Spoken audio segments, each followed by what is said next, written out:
I think that probably the most important aspect of fine art is sincerity, in my opinion, honesty and sincerity. So if you're painting, I think some artists may be convincing themselves that they are actually painting what they really truly believe in, whether it's a landscape or a cowboy, but sometimes I'm wondering because I think it comes through in the end, the sincerity of whether it's coming from the heart, whether it's coming from the truth.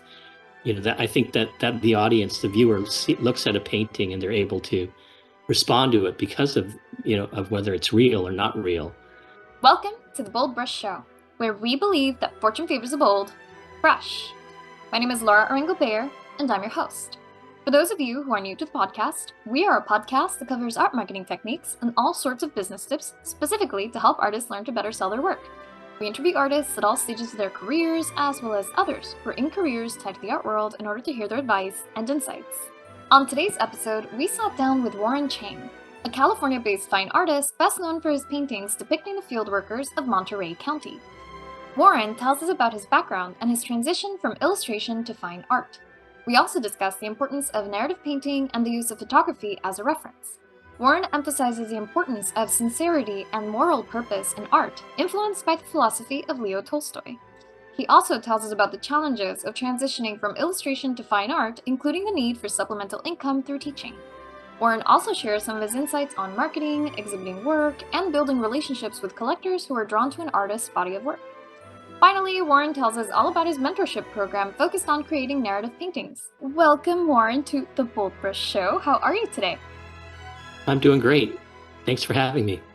Yeah, thanks for being here. You have such an amazing amount of experience that I'm really looking forward to diving into your entire life, and well, as much as we can, at least in the small period of time we can chat, and also your amazing work. I'm a huge fan of multi-figurative narrative work, which you have, and you have another thing that I really love, which is illustration experience, which I think is so key to really good narrative painting. But before we dive into all of that, do you mind telling us a bit about who you are and what you do? Sure, I'm Warren Chang, and I'm coming from here to you from Monterey, California. My background is I'm currently a fine art painter.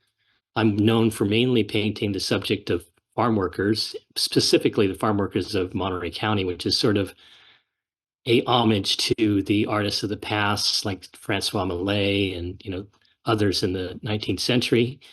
And I also paint interiors, or not as much anymore, of sort of that, or sort of reminiscent of Vermeer. I've coined them biographical interiors because they're basically autobiographical images of my own life in my studio or classroom, or even in my own personal home and family. And so that's basically who I am as a fine artist. My previous to that, I was a illustrator for 20 years. And so, yeah, that's who I am. And that's what I'm continuing to do. Wonderful. Yes. And actually, I really want to know because you did just mention a couple of your influences. And I definitely see those 19th century realist painters in your work for sure. In the use of very diffuse light or very, overcast, which helps bring out a lot of the color and even their poses. I feel like those poses that field workers tend to have are very timeless. And of course, your interiors are gorgeous as well, and the groupings and everything. And since you do have that illustration background, actually, before we dive into that, do you mind telling us why did you even start your career as an artist? What led you into illustration and painting in the first place? Um, well, like millions of other artists, I enjoyed doing art when I was a little kid, and basically drawing little drawings of spacemen and cowboys or whatever. But it was really my first influence was as a child was Frank Frazetta, someone who's probably the very famous as a fantasy illustrator. I'm almost a little embarrassed to mention that, Oh, but I can't deny that was really a huge influence on me in terms of my love of art. And then when my parents bought me a book on Norman Rockwell, then forget it. That my path was like cemented. But so I always loved art. So, and then when I entered art school at the Art Center in Pasadena, I majored in illustration, not particularly because, well, mainly just because that was the only major where you could learn to draw and paint realistically. Most all the fine art was basically, you know, abstract or conceptual, and I really completely didn't understand that world. So in order to learn how to draw and paint realistically, I majored in illustration.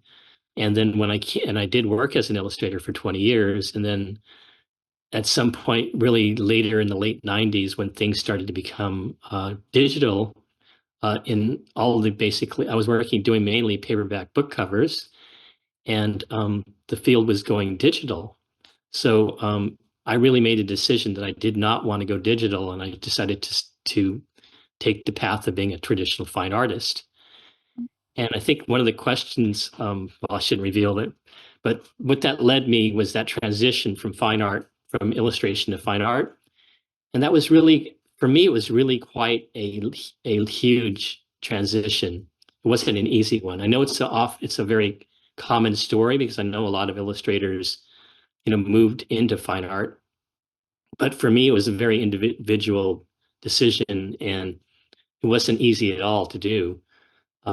In the late 1990s, you know, I was living in New York City, and if you're familiar with the artists in New York, most of the artists I knew painted from life. They painted from live models, and so I pretty much followed suit. So when I transitioned to fine art, the only paintings I exhibited were paintings I did from life. You know, paintings of, you know, figures or portraits or still lifes. I didn't do much of landscape, but so that's pretty much all I did in terms of my identity as a fine artist, because I thought at the time that it couldn't be fine art unless it was done from life. So that was the sort of dogma I had adhered to. But you know, later on, when I moved back to California, I met a lot of younger artists who were working from photographs, who were fine artists, but they were working from photographs, and I was quite impressed with what they were doing. And so I decided that maybe it's okay to use photo references. And really, I don't think I could be doing the paintings that I'm doing today, which are the narrative paintings, multi-figure paintings, without having the tool of using photographs. I want to mention a quote by Norman Rockwell, who was one of my heroes, because he worked from life for the first 20 years of his illustration career. It wasn't until about 1940 that he started to incorporate photography. And I use this. This is a quote from his from the book 40 Illustrators and How They Work by Watson Gubsel. And he says, "I don't suppose anyone will follow my advice, but it is better not to use photographs until you have proved your ability to get along wholly without them." I just think those words were perfectly chosen, and I do agree with it. So, although I do work from photo references, I think it's for the aspiring artist. I really think they should train as a fine artist like yourself with your background. Yes, I Um, completely agree. and to take it on to another tangent, I want to say that the art schools today they teach artists to draw and paint beautifully. At least a lot of the ateliers, like the one you went to. But one of the things I find that many of them seem to come out of school wondering is they've learned to paint a portrait really well and they learned to draw really well. But what do they do with it? They don't know what to do with it. And part of that problem, I think, is they don't know how to create a narrative painting. They don't know how to compose the picture and to tell a story. So I think I think huge and something that you know, artists need to, or aspiring artists need to address, because unfortunately most that's not really addressed so much in art school. They just sort of concentrate on how to paint a head or how to draw a head, and they don't really tell you what to do after you learn how to do that. So then art students are sort of floundering afterwards and wondering what they're supposed to do. So I often have art students come here having graduated from schools like you graduated from, and they, you know, they come to my studio and they ask me, how do you do that? You know, but for me, it's been something I've been doing for so many years. as an illustrator. And it's also because of what I love. I love doing multi-figural compositions. I love putting pictures together. That's the kind of art that I love. And it's originally in the 1980s, I wanted to be a history painter. And that involved, painting multiple figures and creating, biblical scenes or historical scenes or battle scenes with casts of thousands. And I had a mentor in the 1980s who I had a um, a correspondence with through mail. In those days, there wasn't a computer and there wasn't email. So I would literally write him a letter and he'd write back and we'd just correspond that way. His name was Stanley Meltzoff, and he's now deceased. He did a lot of historical illustrations, but he did actually end up doing fine art, but he became probably the premier fish painter. So if you look him up, you'll find out that he was probably the greatest fish painter that ever lived.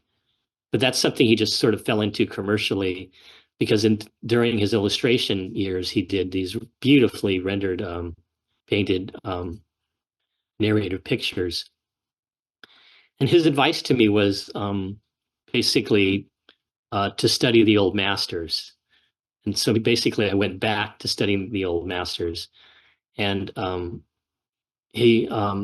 but he also cautioned that, if I someday reach my goal and I'm able to paint these pictures that I envision, you have to ask who's going to buy them. How are you going to make a living Wow. once you create these pictures? Because they are very costly in terms of all the models they have to hire and so forth. Sometimes it might involve wardrobes, getting props and things like that. Basically, it's almost like making a movie, finding a location, hiring all the right models, you know, making changing props, whatever, all these things that you need to do to create the picture that you envisioned to create. Um, Anyways, I went well beyond your question. Perfectly fine. I'm here for the very lovely ride you're taking us on because you have mentioned a lot of really excellent points. Um, so I'll just go down a bit of a list here because the first point that I really like that you made was the now what that happens after I guess the new range of academic schools that are happening. Because of course you didn't have those during your time. I mean, maybe there was the Art Students League in New York City, but even then, it was very small and it isn't quite the same as today where we have a lot more variety of these schools. And I think you're doing great, like you said, in teaching technique, but there's actually a part of it historically that is missing, which is usually, in the French ateliers, at least during the time of Jerome, they did have like almost like a postgraduate sort of residency style thing where the artist remains at the school and they would have their own work that they would produce, and usually that would also lead them to try to apply to the Prix de Rome, which at the time was like the biggest award you can get for painting, especially historic painting, which I love that you mentioned it because, yeah, figures like Jerome really carried that as well, or others like Fortuny and other really wonderful historic painters of the time. And it's great to look back at them as well. And then the use of photography. Oh my gosh, that quote by Norman Rockwell, amazing. I totally agree. I think once you master seeing reality, as it is, without the robotic eye of the camera, distorting things, then the pictures themselves can be used, but as reference, right? Because you already know what information is missing. Because all of these cameras, they take away so much beautiful color notes and all of these things that you can only really get from life. But once you kind of get used to them, it's very easy to recreate them in your own way. So I love that you mentioned that. Yeah, I think that the Um, photography can capture subtle gestures and actions and movements better than actually painting from life, which is very static in comparison. So I really couldn't really capture these. I really love capturing the field workers in their at work, where you see these subtle movements, their bent backs, and just subtle gestures, and capturing those. Those are really what I enjoy doing. But I couldn't do it without taking pictures because you're capturing a fraction of a moment. Well, with your working from life, it's almost impossible to capture those kinds of actions and movements naturally, at least. So Mhm. there's, pros and cons for both. I just, I just adhere to that. And anyways, Mhm. Mhm. Yeah, I think I also read in your blog that for a while, when you were doing that transition from illustration into fine art, you almost looked down on your illustrative sort of like not from life thing. But of course, you must have had a change of heart as well because there are useful parts of illustration that honestly people like me who have gone to academies, there's something that I personally envy a bit about the illustration sort of way of teaching, which is of course the narrative side. Especially, I'm also wanting to go down the path of narrative painting. How would you say that your illustrative skills were, you were able to carry them over into your fine art? well, I totally do now, and I've totally embraced it. But when I first Mm. started teaching, let's say at Pratt or even at the Academy of Art, I would really kind of hide the fact that I was an illustrator. Uh-huh. And I would hear from students, they would criticize me for it, saying he criticizes illustration, yet he was an illustrator, that Yeah. kind of thing. And it was just, I just really adhered to a dogma about it. And I was like, it was, but eventually I just sort of discarded that and realized, embraced being an illustrator and embraced the things that I learned as an illustrator to apply to my fine art. um, Actually, to me, when I was doing those paperback book covers I had mentioned, which was for about 10-year period, it was almost like getting paid to learn to paint. I really feel that that's what it was. It was like being paid, and I was able to learn my craft through the paperback book industry. I was very fortunate now looking back that I had that. That this is something that artists today don't have, and it was just basically a hard luck school is what I went through. Um, so it does apply. I do embrace my illustration roots now, and I basically use pretty much the same methods. Developing a thumbnail sketch, then doing a larger drawing, more tighter drawing, and developing color studies, that lead up to the final painting. And especially when you're working on a larger work, I really feel like you need to go through those preliminary steps in order to ensure a successful final painting. Yeah, that's a very good point. And then also, it is also a very timely process. It takes a lot of times when I mean, like you can't just I mean you can there are people who work faster, but I'm also one of the people who I like to take my time to create a piece. And it seems like your work especially does have that feeling of investment of time and investment of I don't want to say perfectionism, but you really put your best foot forth with your work. Yeah, absolutely. I mean, I've ever since I embarked as a fine artist, I don't think about how much time I'm putting into it. I put as much time as necessary to create the painting that I want to create. And it doesn't matter how long it would take. And you're right, it's a very time consuming process, particularly doing um, the underpainting. I do a grisaille, and that grisaille takes almost longer than the application of color. Mm, mm, So, mm. but it's worth it because once you get that underpainting done, then the process of applying color becomes much easier and quicker, Yeah. and it also unifies the painting, of course. Yeah, it's and I love that you mentioned that too, that, you have this very specific process because it's very funny because I have a bit of a side obsession with, things well, scientific things like chaos theory. And actually one of the things about chaos theory is that 80% of the results of something are dependent on that first 10 to 20% of I guess the organization of things, right? So if you already have like a good amount of that beginning the opening circumstances of your painting, right, that it's already set forth in a very stable way, you're already ensuring 80% of the results just from that very solid beginning, which Mhm. is really important. And I can definitely see it in your work that it is Thanks. thought through, and I love that. Oh, and I love the colors too. I love the grays and the use of Yeah, kind of like how I mentioned earlier, the diffuse sort of light where it feels like almost like a gloomy day. Well, I think you've described it beautifully, and I like that theory you described as well.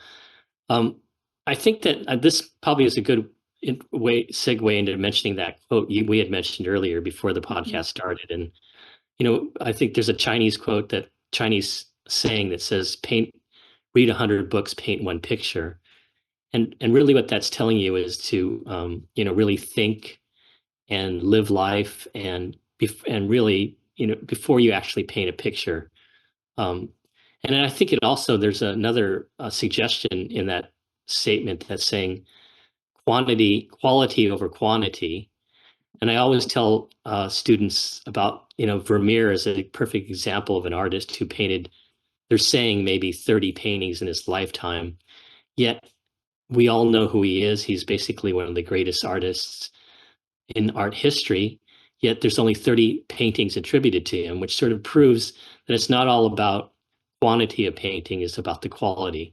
And that's pretty much what I adhered to as an artist throughout my career, is trying to paint good pictures and actually not worrying about the money or whether they're going to sell. That was really a secondary, it's a byproduct of painting the pictures. It's not the goal. I think Yeah. that's probably the biggest danger for fine artists is to basically paint for money because that's almost the antithesis to fine art. So think about creating something really good, and probably somebody will buy it, and not only that, you'll be recognized. Mhm. Mhm. And it's definitely much more authentic. Because like you said, no one really goes into this with that mentality. I mean, I feel like people like artists like us, we have this innate desire to do it in the first place. We have this innate desire to want to express something, and just that alone says a lot, right? We I mean, I don't know about you. I would totally do this for free if, I could live my life in peace, right? And be able to do it anyway. So, yeah, I agree. The mentality of, money before painting, it can be very risky and dangerous because it's disingenuous in the first place.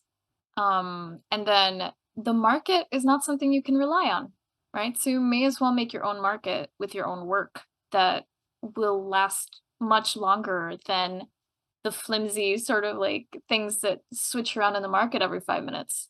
Well, I don't know if I hope you're right, but I'm not sure if I'm certain that's actually true because that's exactly what I did is I created my own market. Because honestly, there are markets for, Mhm, mhm. people paint still lifes. There's certain subjects that sell like still lifes and Yeah. landscapes. Landscapes is a huge industry now, Mhm, magazines and conventions and on and on and on, plein air organizations. There's just so many of them you can't count. And so that's really a very marketable direction to go in, mhm, as well as the Western market, obviously, which is a huge built-in market. There's already collectors waiting to buy these pictures, and so to for me, I stuck to what I wanted to paint, which is the farm workers, which had no market at all. mhm. So, and fortunately, for myself, I have sold well. My paintings have sold well, so I was able to create a market by itself, like you described. But I don't really know whether that's really the most wisest thing to do in terms of the actual business practicality of it. But it worked Mhm. for me. I wouldn't recommend it to everybody, but because we all have to eat. Yes. So, Yeah. but It that takes was a lot of my experience. yeah. It takes a lot of gumption and a lot of risk taking in that sense. I do think yes, if your personal market aligns with the actual market, right? Like you said, landscapes, westerns, which are, in my opinion, right now in the United States, the most top selling things are landscapes and westerns. Then yeah, that's great. It lined up with something someone wanted to do. But for someone like you who has a very particular interest and you're just stubborn about it, but you were able to make it work, that's even better. I mean, that gives you a sense of fulfillment as well. Especially since you are able to sell. Yeah, and I think that probably the most important aspect of fine art is sincerity, in my Mhm. opinion. honesty and sincerity. So if you're painting, I think some artists may be convincing them that themselves that they are actually painting what they really truly believe in, whether it's a landscape or a cowboy, but sometimes I'm wondering because I think it comes through in the end, the sincerity of whether it's coming from the heart, whether it's coming from the truth. That I think that the audience, the viewer, looks at a painting and they're able to respond to it because of of whether it's real or not real. And so you know I think that that is probably the most important factor in art, I think, is sincerity, which, by the way, I'm stealing from somebody else, which segues into I've been probably one of my biggest influences most recently is Leo Tolstoy. He was the Russian philosopher and writer, obviously, of War and Peace. He was a big social activist, and he wrote books. There's a book he wrote called "What Is Art," and I actually read the book over and over and over again, actually in reading the audio book and then making notes and outlines. I really wanted to dissect it to pieces, and I really found it resonated with me personally quite a bit. And basically, in a nutshell, what his philosophy is that the purpose of art is to educate man's feelings. And when he says art, he's not relegating that to painting only, but to writing and to music, and performing arts, everything. Um, and again, he also mentions that he says true art is modest, and he says true art is sincere. And he mentions the word sincerity quite frequently in terms of describing what the quality of art should carry. Um, Also, the fact that he sort of addressed a lot of moral and social. He believed that art should address moral and social purpose, have a moral and social purpose, and that's something that I've sort of adopted in my own art. And anyways, Tolstoy is really a big influence on me. Yeah.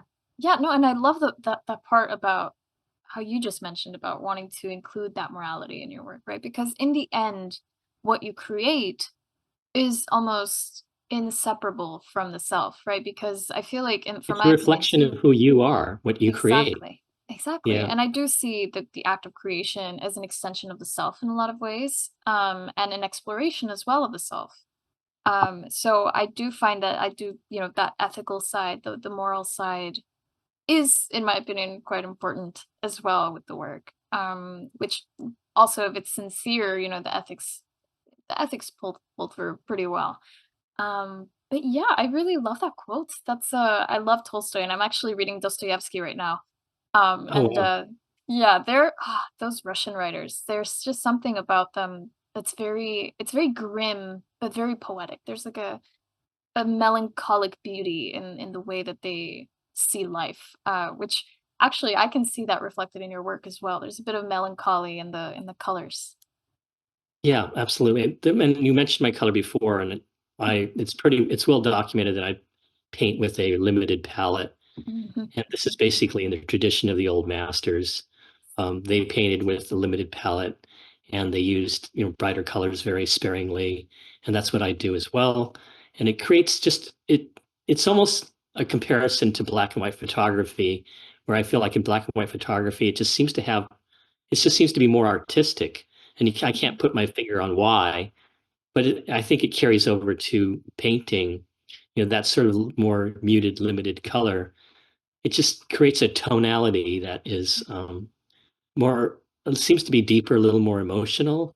And that's what I use as my vehicle. I paint even my landscapes with the same palette. So Yeah. it's very controlled. Yeah, I'm a huge And fan of limited palette. So I also use limited palette actually, because the organization, in my opinion, and everyone can use whatever colors they want, but I find that using that what they call the Apelles palette or the Zorn palette, I think it has a really nice harmony within it. That can be really hard to achieve if you're using more pigments because they're all going to be fighting each other. For I guess for that harmony, it's almost like when it's I'd like to compare it to music actually. When you have like something in the chord of C or in the chord of E, you want to kind of stay within that to create that harmony. But yeah, and then the other really interesting thing that I find, right? Because you were able to well, you already told us your entire sort of trajectory from illustrator to fine artist. And of course, illustration pays, right? You can actually get a job in illustration until, of course, it became digital and then that became scarce. But when you decided I'm going to be a fine artist, what was that jump like for you to go from, maybe a regular paycheck to maybe a less regular one? How was that for you? It was very difficult. And basically, the answer is, especially if you want to paint the pictures that you want to paint, is you got to figure out another source of income because we all have to pay. I have a mortgage to pay. We have to eat, so forth and so on. So I basically taught. Teaching became my livelihood. It's a supplement. That's mainly all been part time, but it's a supplement to painting on my own. So basically, that's gave me the freedom to paint what I wanted to paint without the pressure of selling. Mhm, So mhm, that was basically, and I kind of knew that from the very beginning that that would be the way to go. So when I was in New York and I'd made that transition, I'd already been teaching at Pratt. So, and then I knew that that was always going to be part of the equation. But in addition to that, teaching actually helped me to grow as an artist because what you're doing with your students is basically testing out all your theories on them. You're telling uh-huh. them your ideas and telling them your approach to painting, and then seeing, hey, does this work or not? And then you see the students flourish, and you think, oh, well, hey, it's actually working. But I think a lot of the things about that when you're teaching, it just reinforces what your own approach is, what your theories are. So teaching, I think, is really I really recommend students to teach in order to grow as artists and try it out. And but for me, yeah, I still teach, and I think it's just a way to. I mean, even if and my paintings sell, and they sell for sometimes for greater amounts of money, but the consistency is very, very inconsistent. All the sales may happen in just 2 months of the whole year. So, but the bills keep coming every month. So you have to have a way to deal with that. So making that transition was really difficult, mainly financially, I think. Try to figure out how to navigate that because, like you were mentioning, illustration is much more stable. It's almost like a steady job. I was getting work every month and on a regular basis, and it felt like a steady job, and I could always count on it. But then once I made the step transition, things started to fade away on the illustration side, and then I had to rely more and more on teaching. So that was my journey. Yeah. At BoldBrush, we inspire artists to inspire the world because creating art creates magic, and the world is currently in desperate need of magic. BoldBrush provides artists with free art marketing, creativity, and business ideas and information. This show is an example. We also offer written resources, articles, and a free monthly art contest open to all visual artists. We believe that fortune favors the bold brush. And if you believe that too, sign up completely free at boldbrushshow.com. That's BoldBrush show.com. The Bold Brush Show is sponsored by FASO. Now more than ever, it's crucial to have a website when you're an artist, especially if you want to be a professional in your career. Thankfully, with our special link, faso.com/podcast, you can make that come true and also get over 50% off your first year on your artist website. Yes, that's basically the price of 12 lattes in 1 year, which I think is a really great deal considering that you get sleek and beautiful website templates that are also mobile friendly, e commerce, print on demand in certain countries, as well as access to our marketing center that has our brand new art marketing calendar. And the art marketing calendar is something that you won't get with our competitor. The art marketing calendar gives you day by day, step by step guides on what you should be doing today, right now, in order to get your artwork out there and seen by the right eyes so that you can make more sales this year. So, if you want to change your life and actually meet your sales goal this year, Then start now by going to our special link, faso.com/podcast. That's faso.com/podcast. Yeah, and I'm not surprised, I do find a lot of artists, they do turn to teaching, uh, precisely because there's always someone who wants to learn, right? There are always, students out there who want to carry on that torch of painting. So it's very wonderful. And I really love it that you mentioned that you can test out all of your theories on the students to see how they do. Because it is a bit like that. It's very interesting how visual language and spoken language they don't really match up always because visual language is much more complex and explaining things, right? To try to explain one concept, you have to use, gosh, hundreds of words to even try to get to the real meaning of it. So, trying it out on students actually is such a great practice because it also teaches you more, right? Because you have to learn the whatever concept it may be 3 times better than the students so that the students can get it because it's such a balance of push and pull of Yeah. information. And even on the technical side, I'd be Mhm. having the students working with a particular technique, maybe a certain paper, maybe a certain brush, maybe a certain charcoal pencil. And I wasn't even convinced that it was the correct direction. But then the students would prove to me that it was because they do such Mhm. wonderful work, and I'd be as impressed. I learned as much from them as I do from me, really. I'm Yeah. sure every teacher has that experience. Yes, definitely. And then I did want to also ask because the teaching probably happened for a while, right? But then you must have started selling a bit more and more. So I wanted to know did you have like a particular turning point in your career when it really started to take off a little bit more? Um, no, I think everything happened pretty gradually, but if I had to say if there were many different, highlights that happened along the way. Probably the biggest one was about in the year 2007. It just seemed to be an avalanche of publicity. I think I was profiled in I think 7 art publications, separate different art publications in the year 2007. So that really, I mean, people really couldn't ignore me because I was right in their face. So I think that really was probably the biggest, um, you know, change or thing that would occur. I mean, I stick to the same path anyways. I'm still going to paint what I'm doing, Mhm. but that was really pivotal. And part of the way those opportunities happen is just to get your work out there. So I would recommend students to, and I know a lot of artists that are painting and they're afraid to expose their work. They don't really get out there and show their work around. And so I really recommend you exhibit where you can.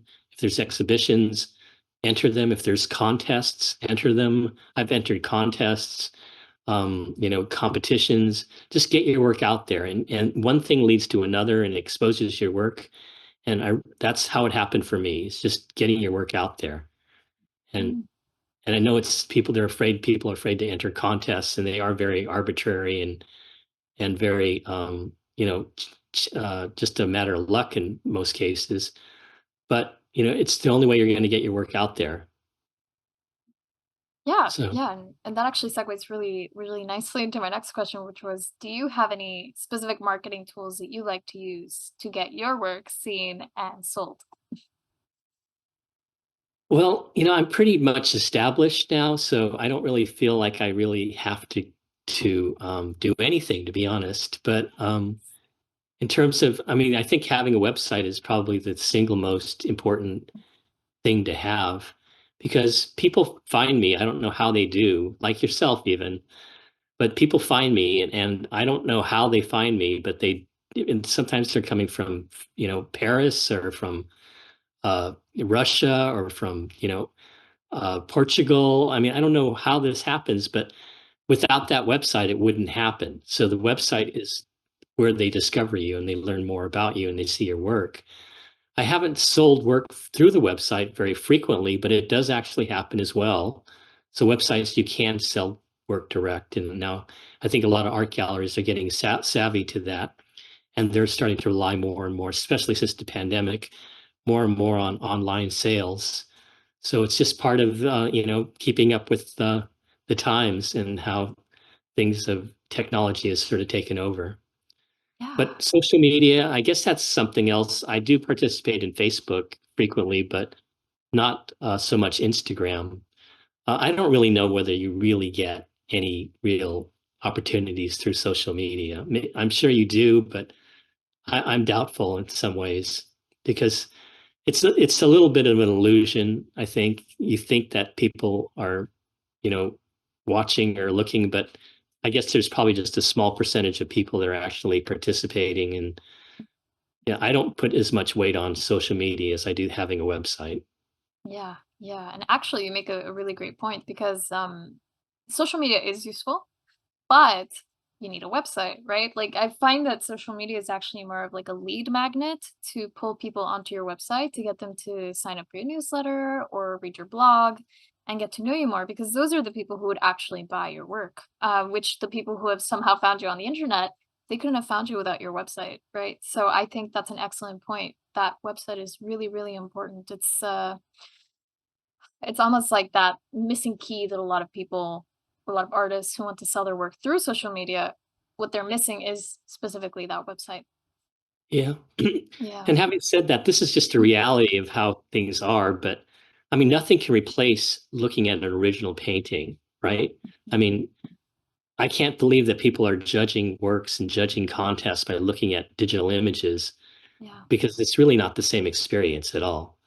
Yeah. So, but I guess it's just the reality. That's the way it is. And Yeah, yeah, I um, agree. And there are a few contests like figurativas. They do judge the original work. So the artists who get picked as finalists, they do have to send their physical piece, and the judges see it in person, and there's someone holding it, so they can all see it.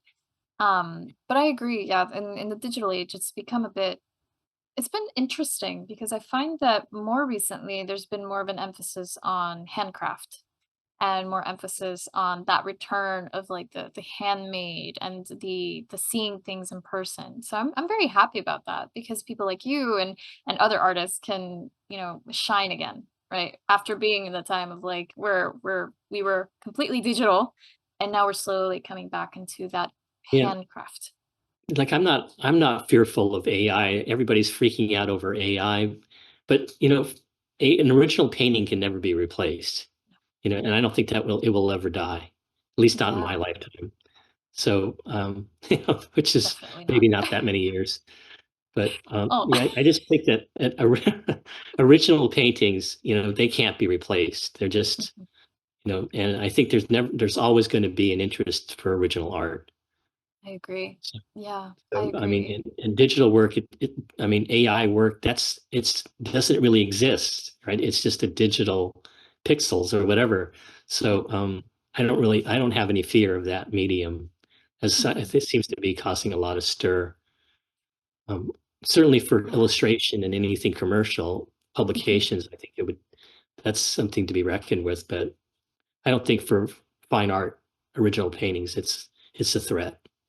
Yeah, yeah, I agree. It's a little bit like apples and oranges, where there's always going to be like there's a market for the oranges, there's a market for the apples, and someone might want to buy the digital stuff and they'll be happy with it, and there are people out there who will buy the non-digital stuff and they'll be happy with that as well. So that's what matters too is that it's not going to disappear, like you said, in your lifetime or in mine.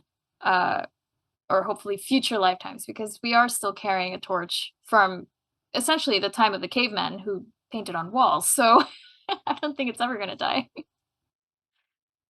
Well, I hope so. Yeah. I should. Yeah. Yeah, definitely. And then I did want to ask you because you also mentioned how your career was very gradual, right? But of course, you couldn't have been on all those publications without having put all the work in, right?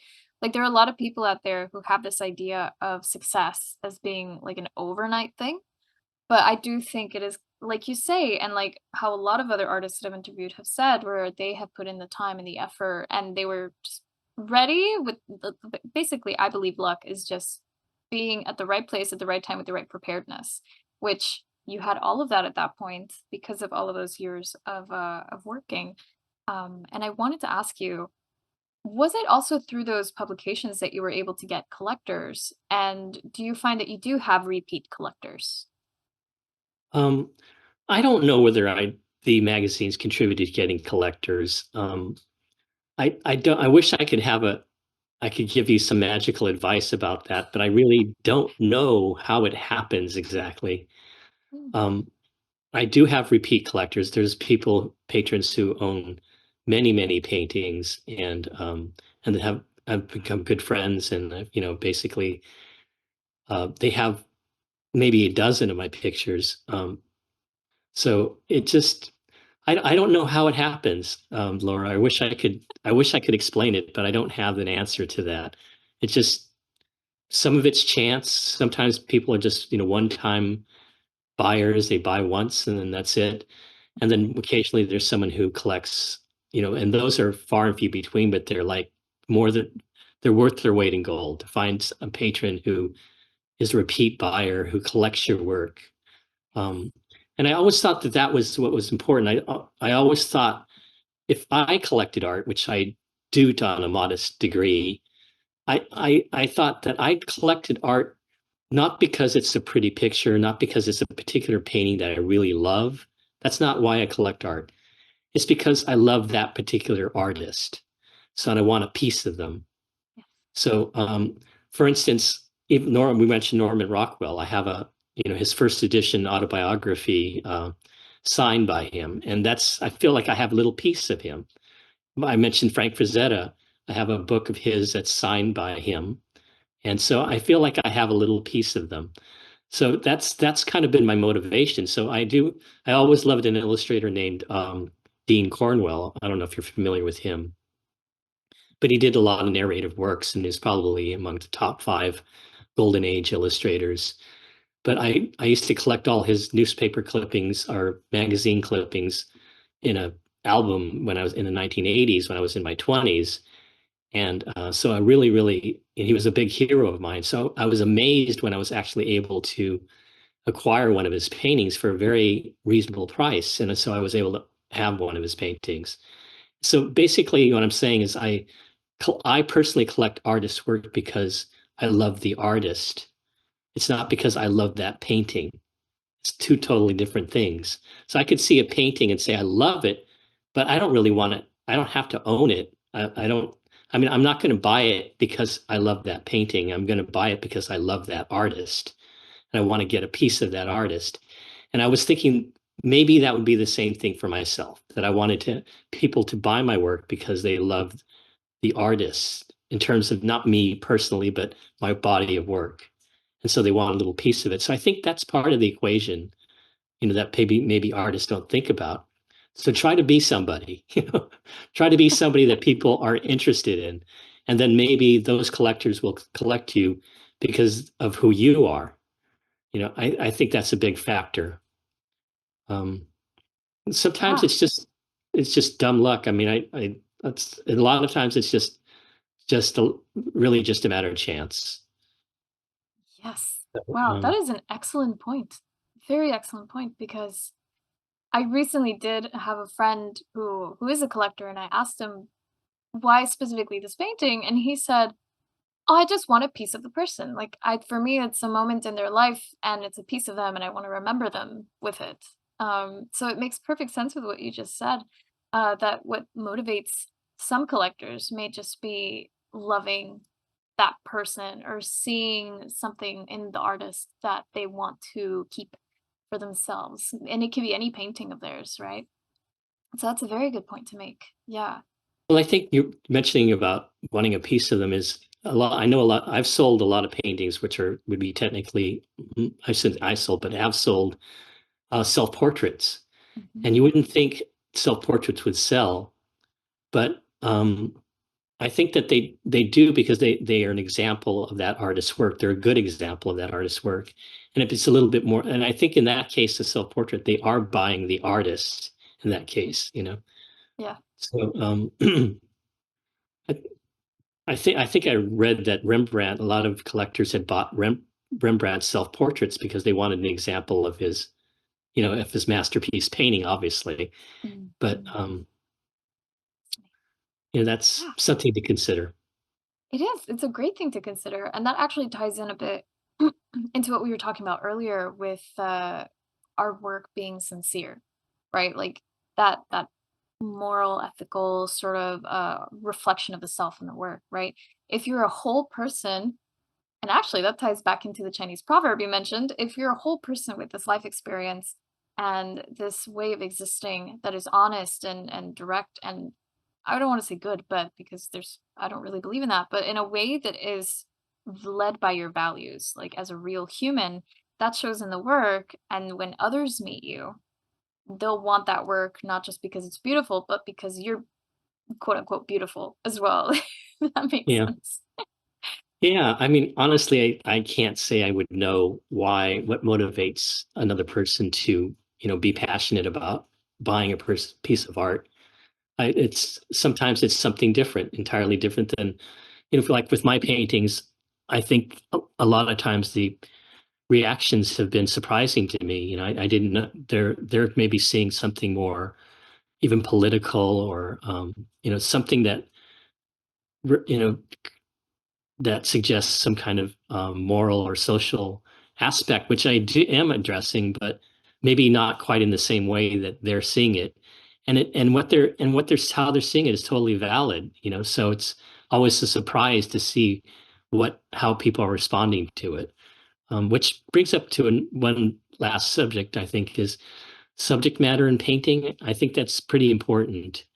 And like for myself, I kind of fell into this painting field workers, and it was influenced a lot by the writings of John Steinbeck, for instance, who wrote about the downtrodden and the disenfranchised. And um, I just I guess I'm trying to make a point is that it seems to me that I'm drawn to um, in a way poverty as a subject matter. And I think that it's because there's something a little more deeper in the human experience that, it's a little more, it may be tragic even, that draws into more, stronger emotions. Um, but it's something that I fell into later. It took me a while to find this path because originally when I started as a fine artist, I was like everybody else. I was looking at the people who are doing well and thinking, gee, I guess maybe that's the way to go. And it seemed to be a lot of artists were painting beautiful women, and paintings of beautiful women seemed to sell well.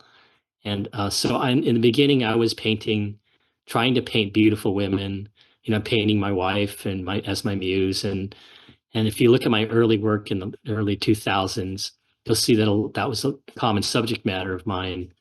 It was sincere that because I was painting my wife and painting Mhm. things that were familiar to me, whether it's the model in my art studio. But then at some point I realized that I wasn't any good at it, that, this really wasn't my path. And I once I recognized that, I think I found my way. And it reminds me a little bit of Norman Rockwell because he always said that he couldn't paint a pretty girl. And said anytime he painted a pretty girl, it ended up looking like Huck Finn's sister.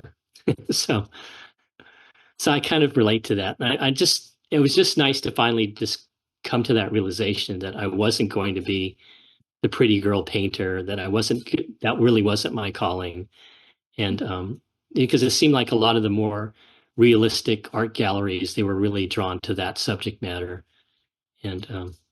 Yeah, that's interesting because I find that the beauty that you paint, despite the melancholy suffering, right, of people who are field workers and the type of lives that they lead, it's still beautiful because I find that um, you know, it's one thing to paint like a pretty lady, but it's another way to with painting what you paint at least, it's another form of expressing beauty, right? It's almost like the poetry of life on earth as a human in this instant, in this form of living, which I think speaks more to the timelessness of, the field worker, right? When I see your paintings, I definitely see Lepage or I see Millet. Like I see all of these people who have also documented the humble worker who in many cases is the backbone of a lot of society as well. A lot of, being able to have food on the table and the grocery stores filled. And I think that's beautiful in itself, not just the, oh, pretty lady. Yeah. What a pleasure to speak with you, Laura, that you would Oh, be familiar with all this steeped in art history and recognize you're mentioning all the influences in my own art. I don't know if I mm, don't think I even mentioned it here. I'm sure I did in writing. But yeah, you're right. Those were the people I looked to, like, Malay and Lepage. yeah. Um, and I want to mention that all those artists of the 19th century, they did work from photography, Lepage in Mm, particular. yeah. And so recognizing that, I realized if those guys did it, then I don't see any reason why I can't. So yes, I think it was, and when I honestly, there are artists that I think many who would, I suspect, I went to an exhibit of John Singer Sargent's in the Legion of Honor. It was called Sargent in Spain, and he did a lot of genre paintings of gypsies and women washing clothes and honestly, he couldn't have done it without working from photography. I know that there's no I don't I've never read that he did, and I know that he poo-pooed it, but I would bet the house that he did because these images that I saw him paint, the originals, there's no way they could have been done without the aid of photography. In terms of just the natural gestures of the figures and just the sort of almost accidental poses that he was painting, the compositions. Um, he even must have painted from photography in terms of also the size of the canvases. Mm, mhm. Anyways, that's my 2 cents there. Yeah, no, it's quite possible. I mean, at that point, photography was inescapable, right? I mean, even Bouguereau in his time, he was using photographs for a majority of his paintings. I want to say almost all of them. But again, he knew how to manipulate his work so that it would be better than the photograph itself. So I wouldn't be surprised if Sargent did, in fact, maybe reference, right? He would probably say reference because he poo-pooed it so much. Paint photography. But yeah, photography is very important, like you mentioned, in order to capture those particular movements that workers make. Like I think of like the gleaners, right? Where they're all bent over. I wouldn't be able to ask someone to hold that pose for hours, poor thing. So it makes Well, Malay perfect definitely sense. worked from life, though, I would say. Yeah, he did. Yeah, he did. He did sketches, and then he converted the Mhm. sketches to canvas. So that's Mhm. why his work has a slight naivete to them, but Yeah. they're just so much emotion and substance that are just power packed within it that it supersedes the sort of verisimilitude that would be apparent in something that was worked from a live model or from photography. Yeah. Yeah. And there's also that use of memory too that you have to use a lot more with I guess with painting from life or even, when like you said how he would go out do sketches and bring back to the studio, there's a lot more use of memory. And it does, end up happening that it does become a bit more naive, which is fine. Because his work is still very beautiful. And Lepage as well. Lepage also had, that really nice, like I mentioned too, the diffuse light, the poses, everything. It's very beautiful. Um, but yeah, by the way, I wanted to ask you because you're so full of awesome advice. Do you have one piece of really useful advice that you would give to someone who wants to become a full-time artist? Ah, wow. I would just say it's kind of a cliche. It's just to follow your heart to paint. Whatever your vision is, that whatever it is that you love about art, whatever it is, the art that you think is beautiful, that the reason why you became an artist, try to create that art. Try to stay true to that art. And if you're able to achieve that, then most likely others will love it too. Because what you love, others will love as well. Others will respond. But I think that's what happened for me. I just had this vision in my head and I was determined to make it a reality and just, keep, whatever it was, all these years of hard knocks to just try to, that was my final goal was to create a painting that I loved. And once I was able to do that, surprisingly, other people liked it too. So that's the key. So that would be my best advice. Very beautifully said.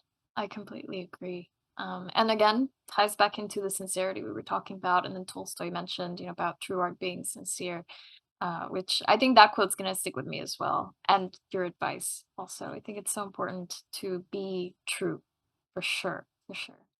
Um, and then I wanted to ask you, do you have any exhibitions or any, really cool stuff that's going on that you want to promote? Well, it's something really. I am doing a what's called a mentorship with a company called Matrius, and Illustrious, it's yeah. Matrius, yeah, Matrius, Mhm. and I'm doing a class. Well, I don't even know if you could call it a class, but it's a meeting, a Zoom meeting. I meet once a month, the fourth Tuesday of every month for 2 hours. And the foundation of this mentorship is creating narrative pictures. It's the art of picture making. That's basically the default class I'm teaching. But you could be doing anything. You could be doing even abstract art or anything you want, and it's basically using it as a vehicle to share with myself and others. It's a very small gathering of maybe less than 8 students, and it's given me the opportunity to try to teach narrative painting because normally when I teach mostly studio courses on like head painting and figure drawing and very fundamentals. So here is an opportunity for me to give students the step-by-step process on creating narrative pictures. So that's a class I'm holding once a month through Matrius. It's on Tuesdays from 10 to noon, the fourth Tuesday of every month, and you sign up through the company Matrius. And I'll include that link in the show notes of the episode, by the way. Okay, sounds good. Yeah. And I don't have any upcoming exhibits at the moment. I'm just busy painting. I do have one painting that will be in the California Art Club Gold Medal exhibition in at the Hilbert Museum in Orange, California. It opens in 2 weeks. It's the 113th annual Gold Medal exhibition, California Art Club Gold Medal exhibition. And the painting is called Five Farm Workers, which I'll supply an image to you if you don't already have it. So that's all that's on the horizon.